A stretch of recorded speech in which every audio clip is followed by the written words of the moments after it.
नमस्कार दोस्तों, study journal में आप सभी का स्वागत है। आज हम पढ़ने वाले हैं करंट अफेयर्स जो सभी कॉम्पिटिटिव एग्जाम्स के लिए बहुत ही महत्वपूर्ण हैं, जैसे लेखपाल, यूपीपी, जूनियर असिस्टेंट आदि के लिए। तो आइए देखते हैं आज के 15 महत्वपूर्ण प्रश्नों को। आज है 4 अप्रैल। आज का पहला प्रश्न है, हाल ही में भारत के नए उप सेना प्रमुख के रूप में किसने पदभार संभाला है? उप सेना प्रमुख के रूप में A lieutenant general NS Raja Subramani, B lieutenant general Dhiraj Seth, C lieutenant general Upendra Dwivedi, या फिर option D lieutenant general PR Kumar. तो इसका सही जवाब हो जाएगा option B lieutenant general Dhiraj Seth. Lieutenant general Dhiraj सेठ ने भारतीय सेना के नए उप प्रमुख के रूप में कार्यभार संभाला है। इससे पहले वह दक्षिण पश्चिमी कमान के सेना कमांडर थे। वह लेफ्टिनेंट जनरल सुब्रमण्यम का स्थान लेंगे। भारतीय सेना की स्थापना हुई थी 1 अप्रैल 1895 में। भारतीय सेना दिवस मनाया जाता है 15 जनवरी को। वर्तमान में थल सेना के प्रमुख हैं जनरल उपेंद्र द्विवेदी। अगला प्रश्न है प्रश्न संख्या 2। दक्षिणी कमान के general officer commanding in chief के रूप में किसने नियुक्त किया गया है?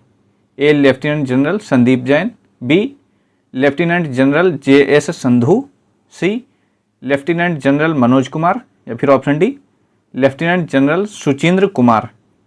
इसका सही जवाब हो जाएगा option A lieutenant general Sandeep Jain.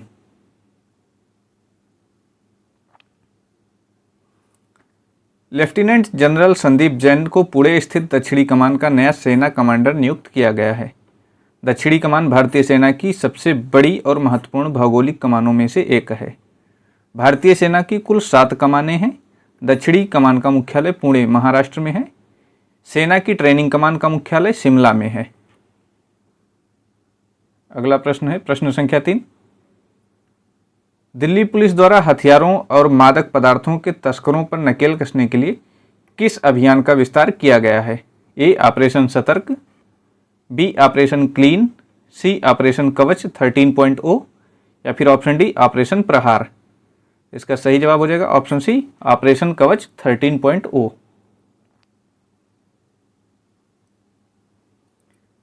Delhi police ने ड्रग्स और अवैध हथियारों के खिलाफ अपनी मुहिम तेज करते हुए ऑपरेशन कवच 13.0 मतलब 13वें चरण को लॉन्च किया है। इसके तहत पूरी दिल्ली में संदिग्ध ठिकानों पर छापेमारी की जाती है। दिल्ली पुलिस के वर्तमान कमिश्नर हैं Sanjay Arora. Narcotics control bureau की स्थापना हुई थी 1986 में। दिल्ली पुलिस केंद्रीय गृह मंत्रालय के अधीन कार्य करती है। केंद्रीय गृह मंत्री अमित शाह।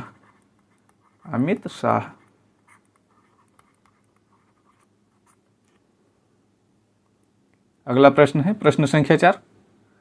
भारत सरकार द्वारा 1 अप्रैल 2026 को कौन सी नई डिजिटल पहल शुरू की गई जिसमें राष्ट्रपति और प्रधानमंत्री ने स्वगणना के माध्यम से भाग लिया? ए डिजिटल इंडिया भाषाई, बी ई जनसंख्या पोर्टल, सी भारत की पहली डिजिटल जनगणना, या फिर ऑप्शन डी भारत शक्ति पोर्टल। तो इसका सही जवाब हो जाएगा ऑप्शन सी भारत की पहली डिजिटल जनगणना। 1 अप्रैल 2026 से भारत की 16वीं और पहली डिजिटल जनगणना शुरू हुई। इसमें पहली बार मोबाइल ऐप के जरिए डेटा इकट्ठा किया जा रहा है और नागरिकों को पोर्टल पर खुद की जानकारी भरने का विकल्प भी दिया जा रहा है। भारत में पहली जनगणना हुई थी 1872 में लॉर्ड मेयो के समय में। नियमित जनगणना की शुरुआत हुई थी 1881 में रिपन के समय पे। जनगणना हर 10 साल में गृह मंत्रालय के तहत महापंजीयक और जनगणना आयुक्त के द्वारा की जाती है। अगला प्रश्न है प्रश्न संख्या 5। केंद्र सरकार द्वारा स्टार्टअप्स में निवेश करने के लिए कौन सा फंड चालू किया गया है जिसका प्रबंधन सिडबी वेंचर कैपिटल लिमिटेड द्वारा किया जाता है? A digital India fund, B space venture capital fund, C green energy startup fund, या फिर option D Bharat tech investment fund. इसका सही जवाब हो जाएगा option B space venture capital fund.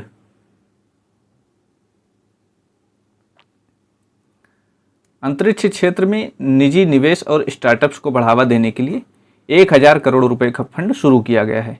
इसका प्रबंधन सिडबी की सहायक कंपनी कर रही है। सिडबी का मुख्यालय लखनऊ में है। सिडबी की स्थापना 2 अप्रैल 1990 को हुई थी और इसरो की स्थापना 15 अगस्त 1969 को हुई थी। अगला प्रश्न है प्रश्न संख्या 6। इंडिया हैबिटेट सेंटर 21 भाषाओं में बच्चों को खेलों से जोड़ने के लिए कौन सी पहल शुरू की गई? ए खेलो भारत अभियान, बी खेल वर्णमाला, सी युवा खेल चौपाल या फिर ऑप्शन डी ओलंपिक पाठशाला। तो इसका सही जवाब हो जाएगा ऑप्शन बी खेल वर्णमाला। खेल वर्णमाला पहल का उद्देश्य बच्चों को उनके स्थानीय भाषा में खेलों के नियम और इतिहास के बारे में जागरूक करना है। इसे प्राथमिक शिक्षा के स्तर पर खेलों को बढ़ावा देने के लिए डिजाइन किया गया है। राष्ट्रीय खेल दिवस 29 अगस्त को मनाया जाता है। इसी दिन मेजर ध्यानचंद जी का जन्मदिन होता है। भारत का सबसे बड़ा खेल पुरस्कार है मेजर ध्यानचंद खेल रत्न पुरस्कार। यह पहले होता था राजीव गांधी खेल रत्न पुरस्कार के रूप में, इसे बदल कर दिया गया है मेजर खेल रत्न पुरस्कार। केंद्रीय खेल मंत्री हैं इस समय मनसुख मांडविया। अगला प्रश्न संख्या 7। आरबीआई ने 1 अप्रैल 2026 से यूपीआई सहित सभी डिजिटल लेन देन के लिए कौन सी स्वदेशी रूप से विकसित भुगतान सत्यापन प्रणाली अनिवार्य कर दी है? ए 2 स्तरीय प्रमाणीकरण, एक ओटीपी या बायोमेट्रिक या और फिर फेस वेरिफिकेशन के तहत, B fingerprint lock, C single step authentication या फिर option D digital token system. तो इसका सही जवाब है ऑप्शन ए 2 स्तरीय प्रमाणीकरण। ऑनलाइन फ्रॉड को रोकने के लिए आरबीआई ने टू फैक्टर ऑथेंटिकेशन अनिवार्य किया है। अब डिजिटल पेमेंट के लिए मोबाइल ओटीपी के साथ साथ बायोमेट्रिक या फेस आईडी जैसे अतिरिक्त सुरक्षा का स्तर का उपयोग करना होगा। आरबीआई की स्थापना हुई थी 1 अप्रैल 1935 को। आरबीआई का राष्ट्रीयकरण किया गया 1 जनवरी 1949 को और आरबीआई के वर्तमान गवर्नर हैं इसमें शक्तिकांत दास, नहीं भाई, ये हो जाएंगे संजय मल्होत्रा।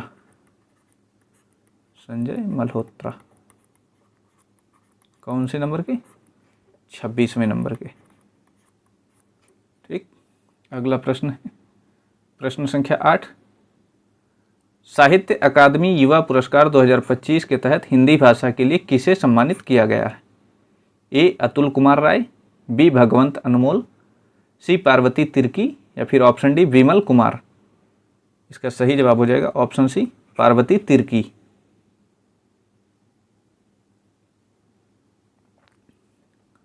पार्वती तिर्की को उनके कविता संग्रह फिर उगेगी दूब के लिए 2025 का हिंदी युवा पुरस्कार से सम्मानित किया गया। यह पुरस्कार 35 वर्ष से कम आयु के लेखकों को दिया जाता है। साहित्य अकादमी की स्थापना हुई थी 1954 में। साहित्य अकादमी कुल 24 भाषाओं में दी जाती है। 22 संविधान में जो 8वीं अनुसूची के अंतर्गत भाषाएं हैं प्लस 2 और भाषाएं जो अंग्रेजी और राजस्थानी में भी पुरस्कार देती है। युवा पुरस्कार के तहत 50,000 रुपये की नगद राशि दी जाती है। अगला प्रश्न है प्रश्न संख्या 9। संस्कृत भाषा श्रेणी में साहित्य अकादमी युवा पुरस्कार 2025 किसे मिला? ए धीरज कुमार पांडे, बी श्रुति कानेटकर, सी डॉक्टर राधावल्लभ त्रिपाठी या फिर ऑप्शन डी प्रवीण शास्त्री। इसका सही जवाब हो जाएगा ऑप्शन ए धीरज कुमार पांडे।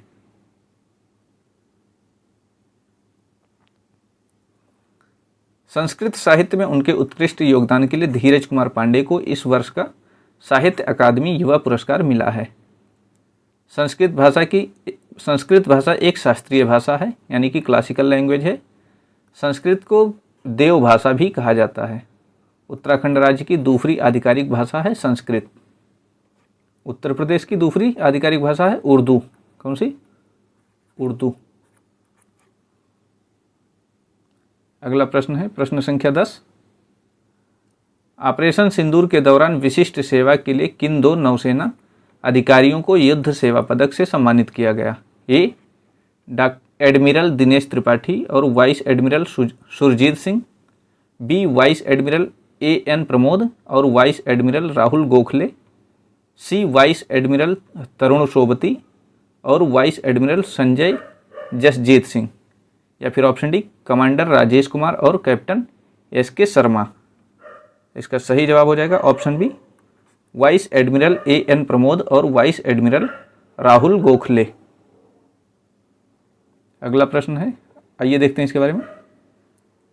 लाल सागर और हिंद महासागर में समुद्री सुरक्षा अभियानों जो कि ऑपरेशन सिंदूर के दौरान असाधारण नेतृत्व के लिए इन्हें युद्ध सेवा पदक दिया गया।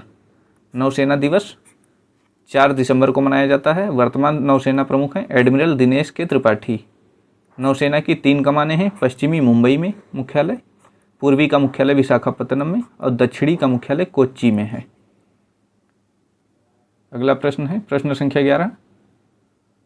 लोकसभा में छोटे अपराधों को अपराध की श्रेणी से बाहर करने और व्यापार करने में आसानी को बढ़ावा देने के उद्देश्य से कौन सा विधेयक पारित किया गया है? ए जन विश्वास विधेयक 2026, B ease of doing business bill, C अपराध मुक्त व्यापार कानून या फिर ऑप्शन डी भारतीय औद्योगिक सुरक्षा अधिनियम।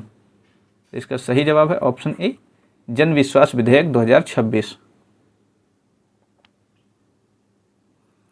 इस बिल के माध्यम से 40 से अधिक कानूनों में संशोधन किया गया है ताकि छोटे तकनीकी अपराधों के लिए जेल की सजा के बजाय केवल जुर्माना लगाया जा सके। इससे अदालतों का बोझ भी कम होगा।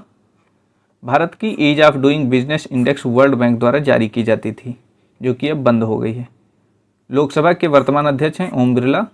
विधेयक पारित होने की प्रक्रिया अनुच्छेद 107 और 108 में वर्णित है।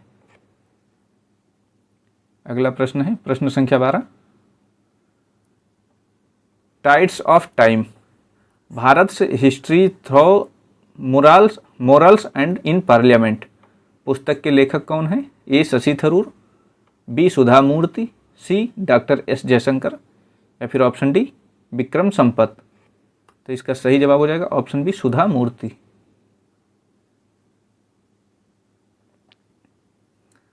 यह पुस्तक संसद भवन की दीवारों पर मौजूद भित्ति चित्रों के माध्यम से भारत के इतिहास को दर्शाती है। इसका विमोचन उपराष्ट्रपति द्वारा किया गया। सुधा मूर्ति वर्तमान में राज्यसभा की मनोनीत सांसद हैं। उन्हें 2023 में पद्म भूषण से सम्मानित किया गया था। नया संसद भवन सेंट्रल विस्टा प्रोजेक्ट के तहत बनाया गया है। अगला प्रश्न है प्रश्न संख्या 13।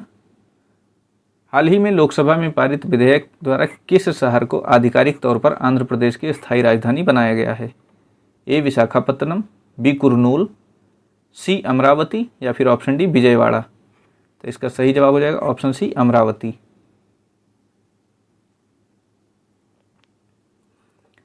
लोकसभा ने आंध्र प्रदेश की राजधानी के रूप में अमरावती को संवैधानिक मुहर लगा दी है।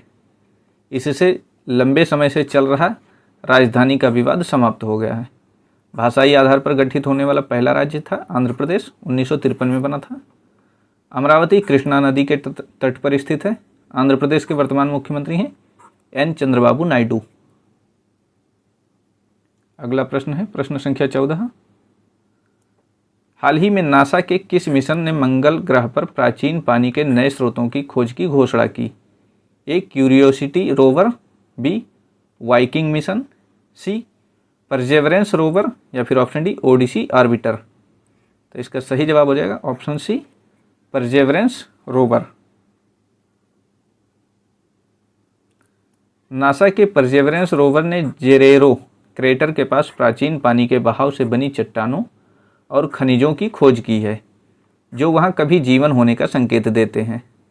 नासा की स्थापना हुई थी 1958 में। मंगल ग्रह को लाल ग्रह भी कहा जाता है, यानी कि red planet.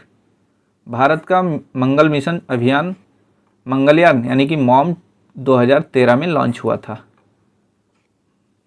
Mission on Mars. अगला प्रश्न है प्रश्न संख्या 15।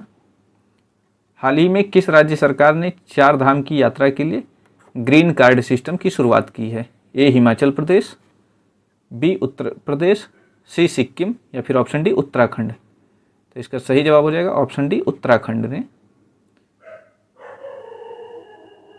उत्तराखंड परिवहन विभाग ने 4 धाम की यात्रा पर जाने वाले कॉमर्शियल वाहनों के लिए ऑनलाइन ग्रीन कार्ड पोर्टल शुरू किया है, जिससे सड़क सुरक्षा और वाहन फिटनेस की जांच में आसानी से हो सकेगी। 4 धाम के तहत यमुनोत्री, गंगोत्री, केदारनाथ और बद्रीनाथ धाम आते हैं। उत्तराखंड के मुख्यमंत्री हैं पुष्कर सिंह धामी और उत्तराखंड की स्थापना हुई थी 9 नवंबर 2000 को। उत्तर प्रदेश से कितने जिले? 13 जिलों को अलग करके, 13 जिले।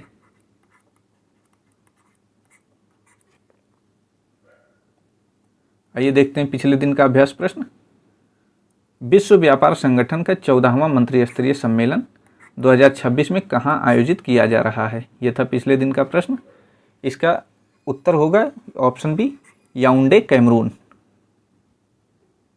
आज का अभ्यास प्रश्न देख लेते हैं। एक दशक बाद जंप स्टार्ट अप्रोच का उपयोग करके किस राज्य में गंभीर रूप से लुप्तप्राय ग्रेट इंडियन बस्टर्ड के चूजे का जन्म हुआ है? ए राजस्थान, बी गुजरात, सी मध्य प्रदेश या फिर ऑप्शन डी कर्नाटक। इसका जवाब आप लोग कमेंट सेक्शन में दीजिएगा। आज के लिए बस इतना ही। क्लास पसंद आए तो चैनल को लाइक, शेयर और सब्सक्राइब जरूर करें। पढ़ाई करते रहें, स्वस्थ रहें, मस्त रहें। इसी के साथ धन्यवाद।